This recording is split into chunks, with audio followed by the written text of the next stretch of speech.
elezea vifungu ambavyo vinatuguide. Naam, kwa hivi lalamiko linatokea wapi? Ni kweli mkutano mkuu uliketi mwaka 2019 na wakafanya mabadiliko. Ndio. Lalamiko linatokea wapi? Nilisema awali kwamba shirikisho letu la mpira haliongozwi kwa katiba peke yake.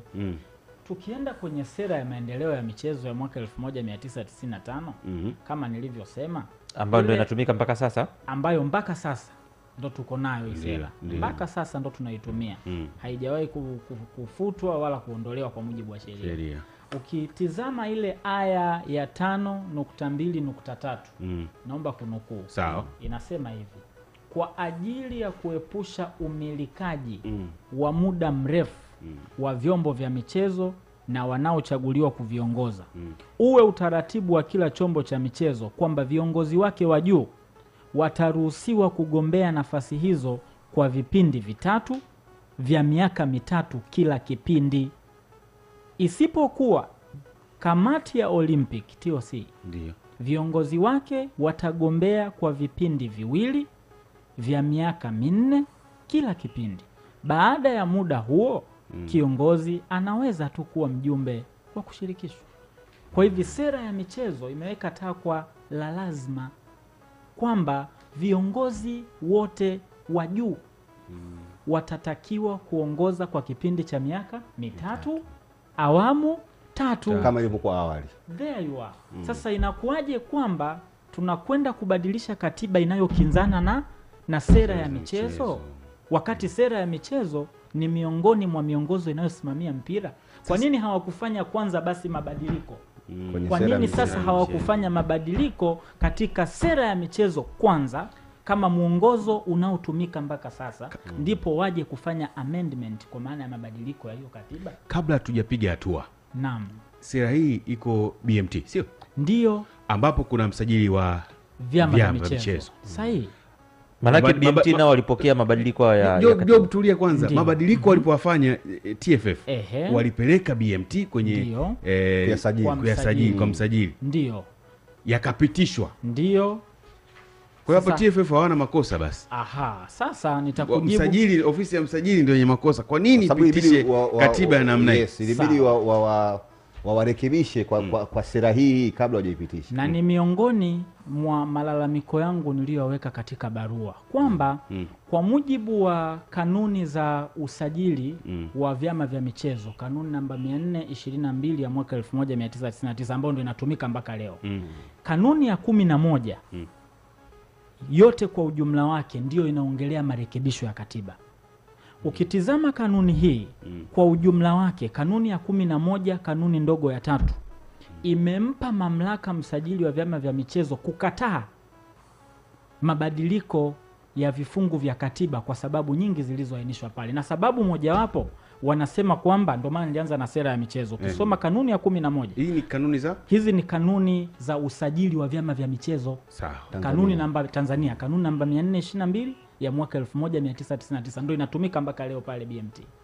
Kwa hivi kanuni ya 11 kanuni ndogo ya 3 ukitizama kanuni namba D inasema kwamba msajili anaweza akayakataa maombi yoyote ya kubadili kifungu chochote cha katiba ya chama au kanuni za chama ikiwa my interest iko kwenye D, anaona kuwa mabadiliko hayo hayafai kwa kuwa hayazingatii sera ya michezo, sera ya utamaduni na sheria ya Baraza la Michezo la Taifa. Kwa mabadiliko yoyote ya katiba yanapaswa kuzingatia sera.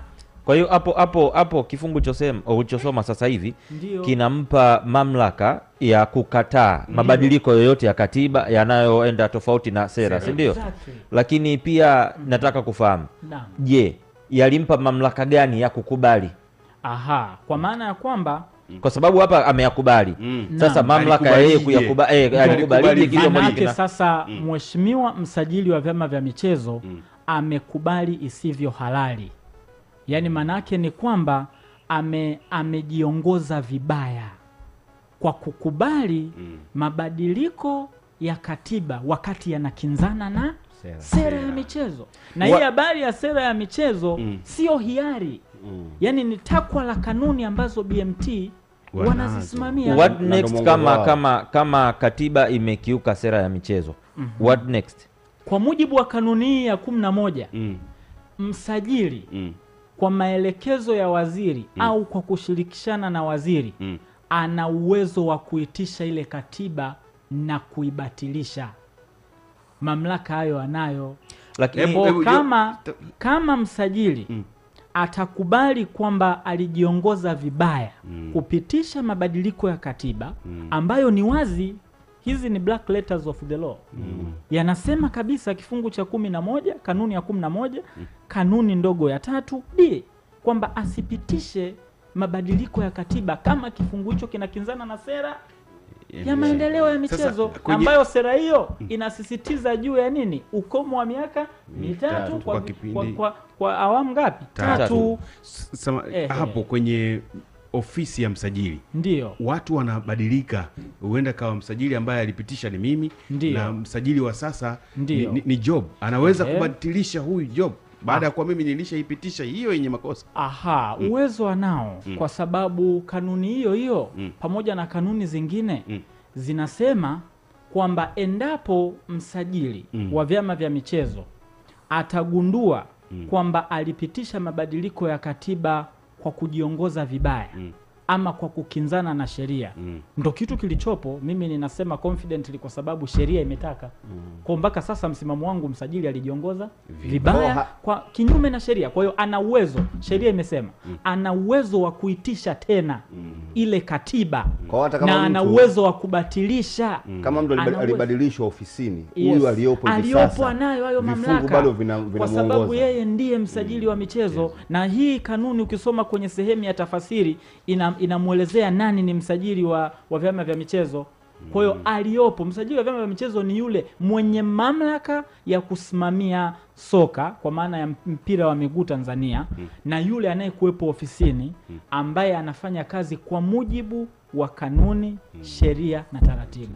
Kwa hiyo hata kama aliyepitisha alikuwa si mwingine, sasa hivi yuko mwingine, aliyopo ndiye msajili wa vyama vya michezo. Kwa hiyo anakuwa enclosed, yani anakuwa na mamlaka kamili. Kwa hapo sasa tunaiangalia ofisi, sio mtu. Exactly, kwa sababu unapoongelea chama cha michezo au msajili wa vyama vya michezo, sio mtu, ni taasisi.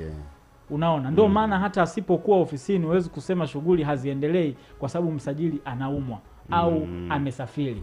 Ile ni taasisi, sio mtu. Sawa. Baada ya kutuonyesha kwamba kuna madhaifu kwenye sera, yani katiba TFF imepita kimadhaifu kutokea kwenye ofisi, kimepita tunaweza kuisema kuwa katiba ya sasa ni batili. Ndio, tuna uwezo wa kusema hivyo. Kwa nini tuna uwezo wa kusema hivyo?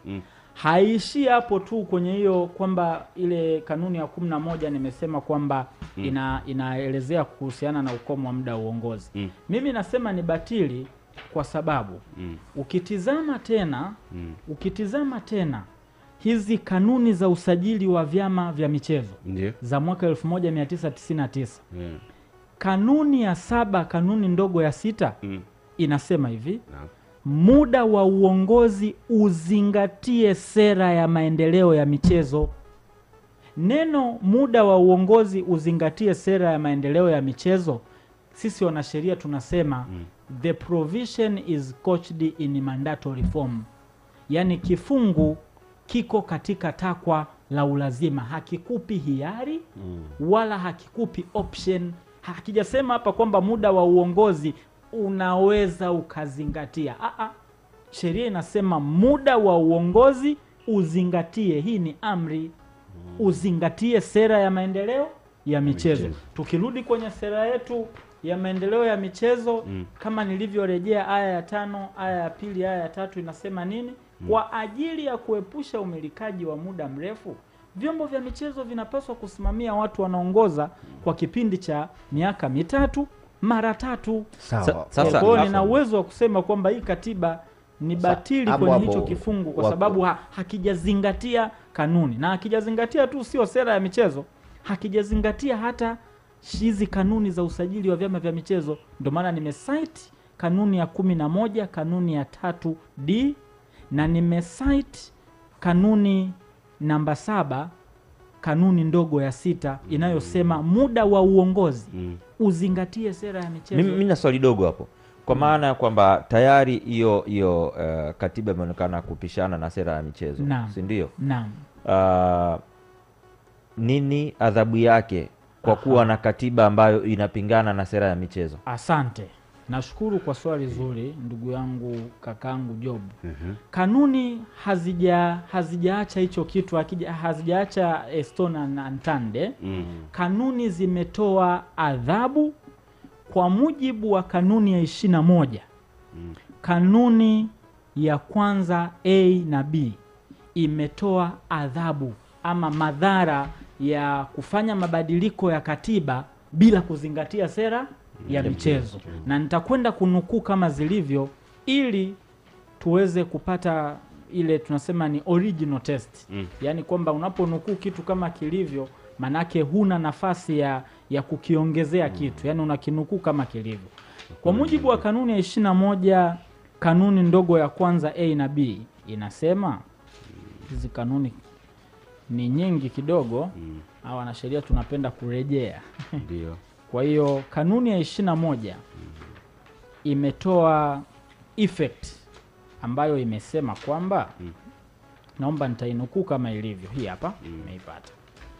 Na hapa iwekwe wazi kwamba na nukuu kanuni za usajili wa vyama vya michezo, kanuni namba 442 ya mwaka 1999 ambazo ndizo zinatumika mpaka leo Tanzania.